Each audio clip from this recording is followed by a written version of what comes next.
आपके समझ आने का अवसर दिया, इसके लिए मैं परमेश्वर का कोटि कोटि धन्यवाद करती हूँ। आज हम यिर्मयाह 7 के 14 के वचन में परमेश्वर हमसे कुछ बातें करना चाहता है। इस वचन को हम पढ़ लेते हैं। मैं पढ़ती हूँ। इसलिए यह भवन जो मेरा कहलाता है, जिस पर तुम भरोसा रखते हो, और यह स्थान जो मैंने तुमको और तुम्हारे पूर्वजों को दिया था, इसकी दशा मैं सीलो की सी कर दूंगा। परमेश्वर यहाँ हमको एक बात कह रहा है कि जो भवन मेरा कहलाता है, जिस पर तुम भरोसा रखते हो, और यह स्थान जो मैंने तुमको और तुम्हारे पूर्वजों को दिया था, ये पवित्र स्थान जो है परमेश्वर ने हमारे पूर्वजों को और हमको दिया था, इसकी दशा मैं शीलो की सी कर दूंगा। परमेश्वर यहाँ पे ये भवन की दशा, परमेश्वर यहाँ पे इस भवन की दशा को शीलो किसी करने की बात कह रहा है। ये शीलो किसी दशा मतलब ये शीलो का क्या हाल हुआ था, इसको हम देखेंगे। इसको हम देखने के लिए एक वचन पढ़ते हैं।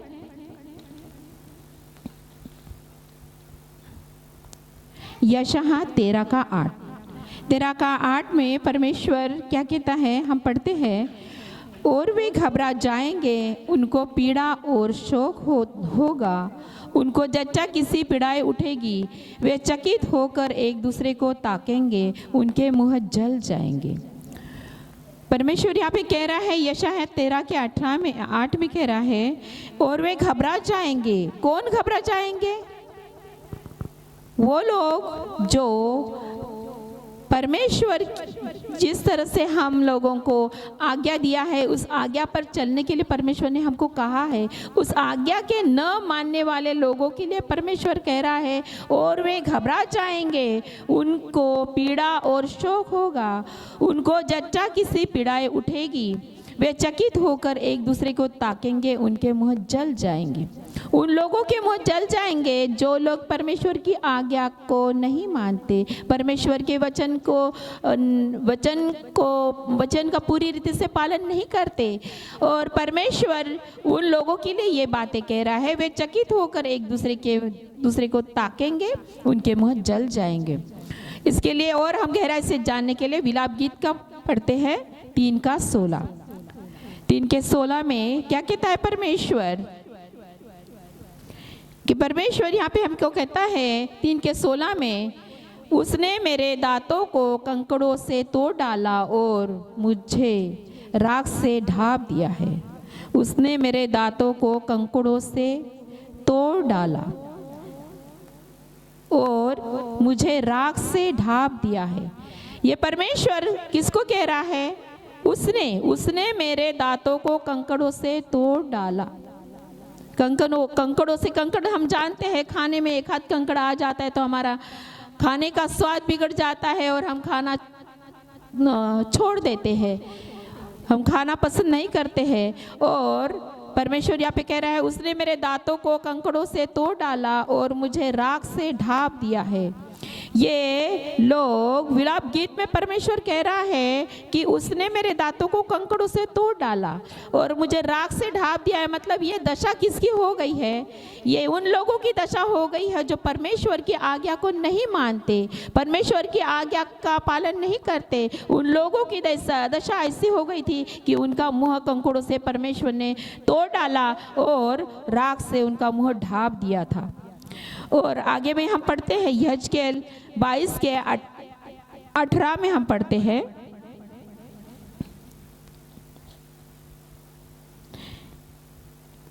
परमेश्वर अपनी जो बातें हैं अपने नबियों के द्वारा लोगों तक पहुंचाता है। और परमेश्वर अगर उस बात को लोग समझ नहीं पाते हैं तो परमेश्वर उन लोगों को दंड देता है। परमेश्वर यहाँ पे 22:18 में हमसे कहता है, हे मनुष्य के संतान, इज़राइल का घराना मेरी दृष्टि में धातु का मैल हो गया है। वे सब के सब भट्टी के बीच के पीतल और रांगे और लोहे और शीशे के समान बन गए। वे चांदी के मैल के समान हो गए हैं। ये परमेश्वर यहाँ पे बहुत गहरी बात कह रहा है। परमेश्वर कह रहा है कि हे मनुष्य के संतान, इज़राइल का घराना मेरी दृष्टि में धातु का मैल हो गया है। वे सब के सब भट्टी के बीच के पीतल और रांगे और लोहे और शीशे के समान बन गए हैं। वे चांदी के मैल के समान हो गए हैं। ये परमेश्वर उन लोगों से बात कर रहा है जो परमेश्वर ने इजरायली लोगों को मिस्र की गुलामी से छुड़ाकर इजराइल देश लेकर जाकर और उन लोगों के द्वारा उन लोगों के लिए परमेश्वर ने एक सुंदर सा भवन बनवाया था। और लोगों के जो पुरखा लोग थे, पुरखा लोगों ने परमेश्वर की महिमा को देखा था और परमेश्वर की महिमा को देखने के बाद में उनकी जो संतानें थी, वो संतानें परमेश्वर के वचन से दूर हो गए थे। उन लोगों से परमेश्वर कह रहा है यहाँ कि हे मनुष्य के संतान, इजराइल का घराना मेरी दृष्टि में धातु का मैल हो गया है। जो इजराइल को वहां से मिस्र की गुलामी से छुड़ा कर लेकर गया था, वही लोगों के बारे में परमेश्वर यहाँ पे कह रहा है कि वही घराना मेरी दृष्टि में धातु का मैल हो गया है। और मैल यानी कि क्या? फेंकने वाली चीज। परमेश्वर यहाँ पे उनको कह रहा है कि मेरी दृष्टि में इजराइल जिसके लिए परमेश्वर ने जो भवन बनवाया था और जिनके पुरखाओं ने परमेश्वर की महिमा को देखा था, वो लोग परमेश्वर की आज्ञा न मानने के कारण परमेश्वर यहाँ पे कह रहा है कि इजराइल का घराना मेरी दृष्टि में धातु का मैल हो गया है। मतलब एक फेंकने वाली चीज होती है।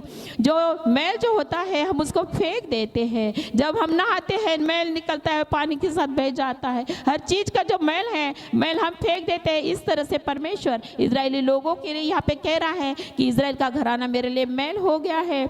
वे सब के सब भट्टी के बीच के पीतल और रांगे और लोहे और शीशे के समान बन गए। वे चांदी के मैल के समान हो गए। फिर से परमेश्वर यहाँ पे कह रहा है कि चांदी के मैल के समान हो गए हैं। यानी कि हम चांदी जब मैल खराब हो जाती है, उसके ऊपर काला रंग चढ़ जाता है, तो हम उसकी सफाई करते हैं।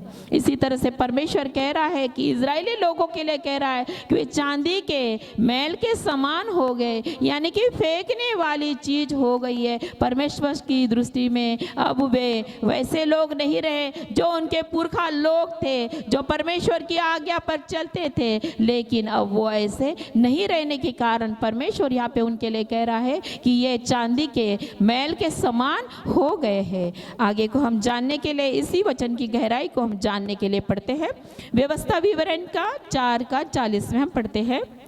और तू उसकी विधियों और आज्ञाओं को जो आज मैं तुझे सुनाता हूँ मानना, इसलिए कि तेरा और तेरे पीछे तेरे वंश का भी भला हो। और जो देश तेरा परमेश्वर यहोवा तुझे देता है, उसने तेरे दिन बहुत वरन सदा के लिए हो।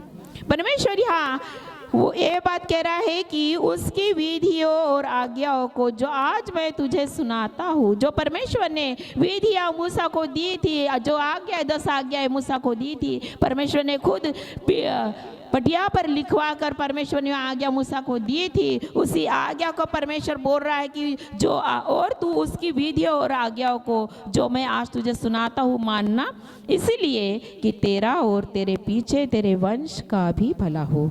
यानी कि तेरा तो भला होगा ही होगा, इसके बाद भी जो तेरे आने वाले बच्चे हैं, उनके बच्चों के बच्चे हैं, उनका भी उसके आज्ञाओं को मानने के कारण उनका क्या होगा?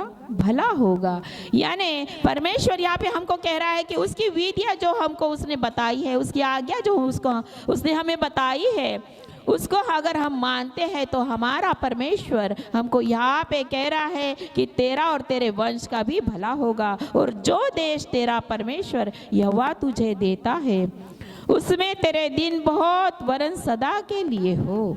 परमेश्वर यहाँ पे फिर से एक बात कह रहा है कि परमेश्वर कह रहा है कि जो देश मैं तुमको देता हूँ, वहाँ पे परमेश्वर उसे बहुत दिन वरन सदा के लिए वहीं पे स्थिर रखेगा, उसको इधर उधर भटकने नहीं देगा, उसके जीवन में समस्याओं को नहीं लाएगा, उसके जीवन के दिन को बहुत बढ़ाएगा और वहाँ उसको चैन के साथ परमेश्वर रहने देगा। ऐसा ऐसा परमेश्वर कह रहा है। क्यों कह रहा है? क्योंकि उसकी विधियां मानने वालों के लिए परमेश्वर यहाँ पे क्या कर रहा है, बता रहा है कि उसकी विधियां मानने से वो उन लोगों को एक जगह स्थिर करेगा और वहीं पे उनको क्या करेगा, सदा के रहने के लिए आशीषित करेगा। आगे को हम इस एक वचन के द्वारा और इसको गहराई से समझते हैं। व्यवस्था विवरण का हम 24 का पढ़ते हैं, वचन 14 और 15।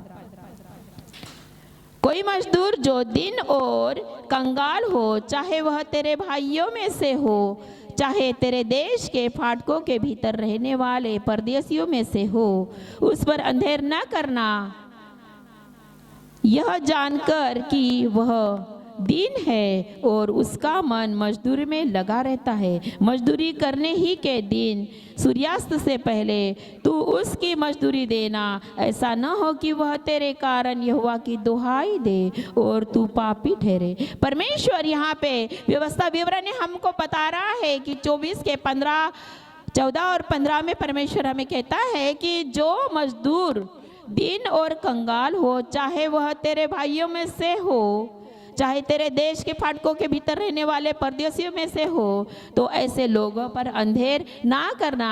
हम देखते हैं कि इजरायली लोगों में से जो लोग थे, जो पुरखाओं ने जो परमेश्वर की महिमा को देखा था, लेकिन उसके बाद जो आने वाली जो पीढ़ी थी, वो पीढ़ियों ने क्या किया था कि ऐसे लोगों के ऊपर क्या किया था, उन्होंने अंधेर किया था, उनको तकलीफ दी थी। जैसे कि वचन में वचन परमेश्वर का वचन यहाँ पे कह रहा है कि कोई भी मजदूर कंगाल और दीन हो, चाहे वह तेरे भाइयों में से तेरा सगा भाई में क्यों ना हो, लेकिन उसको जब तेरे फाटकों के भीतर रहने वाले परदेशी में से, अगर परदेशी भी हमारे बीच में रहता है तो कोई कोई लोग सोचते हैं अरे ये अपना नहीं है, ये पराया है, इसको क्या है, थोड़े से पैसे दे देंगे तो भी इसका काम बन जाएगा। लेकिन परमेश्वर यहाँ पे कह रहा है कि अपने भाइयों में से भी अगर कोई हो तो उसकी काम की सही सही मजदूरी उसको हमने देनी चाहिए। इजरायली लोगों के लिए परमेश्वर ने ये बताया था और उन लोगों ने क्या किया था, वो लोगों के ऊपर जो दूसरे लोग थे, दूसरे लोगों के ऊपर जो दीन थे, कंगाल थे, उनके भाइयों में से अगर कोई मजदूरी कर रहा है, अगर कोई गरीब है, दीन है, तो ये सोचकर लोग उस पर अंधेर करते हैं, अरे इसको कुछ समझता नहीं है, इसको पैसों का व्यवहार नहीं आता, इसको ज्ञान नहीं है, चलो थोड़ा सा पैसा खा भी लेंगे तो क्या फर्क पड़ता है। ऐसे सोच के कुछ कुछ लोग क्या करते हैं, उसकी मजदूरी उसको कम देते हैं, जो थोड़ा होशियार रहने के बाद उसकी मजदूरी बराबर देते हैं। लेकिन कोई दीन है, नम्र है, जो वो काम को करने के एकदम नम्रता से रहता है, कम बोलता है, जो देता है आनंद से ले लेता है, तो ऐसे लोगों के साथ में कुछ लोग जो होते हैं चालाकी करते हैं, उनकी मजदूरी के थोड़ा काट लेते हैं, थोड़ा मजदूरी दूसरे लोगों को ज़्यादा दे देंगे, क्योंकि वो बोलने वाले रहते हैं अरे ये इसका कोई नहीं है, इसका कोई नहीं, ना आगे है ना पीछे है, ना मांगने वाला है, तो चलो इसको थोड़ा सा कम दे देंगे अपना काम निपटा लेने के लिए। लोग ऐसा करते हैं। तो ऐसा ही इजरायली लोगों ने ऐसे लोगों पर क्या किया था, अन्याय अत्याचार किया था। इसलिए परमेश्वर यहाँ पे कह रहा है कि तू क्या कर, उसकी मजदूरी पूरी मजदूरी उसको देना, उसकी मजदूरी से कुछ भी काटना नहीं। और ऐसा ही इन लोगों ने किया था और यह जानकर कि वह दिन है, उसका मन मजदूरी में लगा रहता है। यानी कि गरीब है, इसको मजदूरी के सिवा और कुछ आता ही नहीं, करता क्या है, कम भी दिए तो भी इसका चल जाएगा, ये ले लेगा, कुछ बोलेगा ही नहीं। ऐसा करके और इसका आगे पीछे बोलने वाला कोई है नहीं, मैं कम भी दूंगा तो मांगने के लिए कौन आएगा, इसकी ओर से लड़ने वाला कोई है नहीं, ये गरीब है, इसकी पक्ष कौन लेगा, मैं अमीर हूँ, मेरा ही सब जन पक्ष लेंगे। ऐसे सोच के कुछ अमीर लोग गरीब लोगों से कम पैसों में मजदूरी करवाते। ऐसा ही इजरायली लोगों ने उन लोगों के साथ किया था जो दीन थे, जो नम्र थे, गरीब थे, ऐसा उन पर अंधेर किया था। और आगे में परमेश्वर यहाँ पे वचन के द्वारा हमको समझा रहा है कि उसकी मजदूरी वो सूर्यास्त होने से पहले ही उसको दे देना। यह नहीं कहना कि अगले दिन आना, मैं अगले दिन तुमको तुम्हारे पैसे दूंगा, क्योंकि दिन भर उसने परिश्रम किया है, उस परिश्रम का फल उसको आज ही तुम दे देना। ऐसे परमेश्वर यहाँ पे वचन के द्वारा हमको समझा रहा है। यानी किसी पर भी अंधेर ना करना, चाहे गरीब हो, दीन हो, अपने भाइयों में से हो, उस पर अंधेर नहीं करना और उसकी मजदूरी उसी दिन उसको वापस दे देना। और आगे को हम पढ़ते हैं एक लैला व्यवस्था में 19:13 में परमेश्वर का वचन कहता है, एक दूसरे पर अंधेर न करना और न एक दूसरे को लूट लेना, मजदूर को मजदूरी तेरे पास सारी रात सवेरे तक न रहने पाए। और परमेश्वर यहाँ पे हमें बता रहा है कि लैला व्यवस्था में 19:13 में परमेश्वर का वचन कहता है कि दूसरे पर अंधेर न करना, यानी कि मनुष्य ऐसा करता रहता है कि मनुष्य जो है अपने आप को बड़ा बुद्धिमान समझता है। कुछ लोग हम संसार में ऐसे देखते हैं कि जो ज्ञान में ज़्यादा है, जो जिनके बड़े बड़े महल है, बड़े बड़े बंगले हैं, और कुछ लोग जो है बुद्धि से बड़े हैं, बड़े पद पर भी है, तो ऐसे लोग भी दूसरों को बड़े तुच्छ जानते हैं और तुच्छ जानकर उन लोगों पर क्या करते हैं, अंधेर करते हैं और कहते हैं कि नहीं नहीं इतना पैसा लगता है क्या, इतना पैसे तो नहीं लगता, इससे कम पैसे लेना और आधे पैसे लेना, ऐसे बोल के उनके पैसे उनके जो मजदूरी से कम पैसे देते हैं और कहते हैं कि नहीं नहीं पैसे होकर भी बोलते आज नहीं आना, कल आना, कल दूंगा। और ऐसा बोल बोल के उनको क्या करते हैं, चक्कर काटने के लिए लगाते हैं। 10 चक्कर काटेंगे मेरा थक जाएगा और जितना दूंगा उतना ले लेगा। ऐसा भी सोचने वाले कुछ लोग हैं कि जितना मैं दूंगा चलो दे दिया करके धन्यवाद मानने के लिए ये धन्यवाद मानेगा, ऐसा भी करते हैं लोग। ऐसा ही इजरायली लोग जो परमेश्वर के वचन के खिलाफ हो गए थे, परमेश्वर की आज्ञा के विरोध में हो गए थे, परमेश्वर की आज्ञा को नहीं मान रहे थे, ऐसे ही लोगों के लिए परमेश्वर का वचन यहाँ पे कहता है कि परमेश्वर हमको वचन के द्वारा यही बता रहा है कि यह भवन जो मेरा कहलाता है, जिस पर तुम भरोसा रखते हो, यह स्थान मैं तुमको और तुम्हारे पूर्वजों को दिया था, उसकी दशा मैं शीलो की सी कर दूंगा। यानी कि शीलो की क्या दशा हो गई थी, परमेश्वर ने जो भवन बनवाया था उस भवन को वहाँ पे परमेश्वर ने वो भवन किसी और के द्वारा पूरा तहस नहस हो गया था। क्यों हो गया था? क्योंकि ये परमेश्वर के लोग जो थे, परमेश्वर की आज्ञा न